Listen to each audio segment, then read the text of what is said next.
ఆరోగ్యశ్రీలోకి 163 కొత్త వ్యాధులు చేరుస్తూ health secretary ఉత్తర్వు.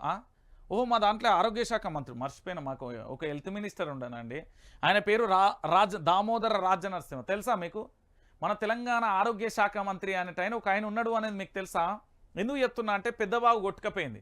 గ్రామాలన్నీ నీట మునిగినాయి. ఇప్పుడు ఆడ భయంకరమైన సీజనల్ వ్యాధులు వస్తాయి.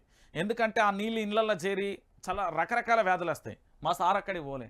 చాలా మందికి ఆరోగ్య శాఖ మంత్రి తెలియదు. మీకు తెలుసో లేదో సరే చెప్తా నేను. ఈసారి పాపం గుర్తుపెట్టుకోరు. Health minister Damodara Rajanarasimha. ఓకేనా? క్లియర్ కట్గా అయితే ఏం లేదు. ఆరోగ్యశ్రీకి 163 కొత్త వ్యాధులు చేస్తూ హెల్త్ సెక్రటరీ అట ఉత్తర్వులు జారీ చేసిందట.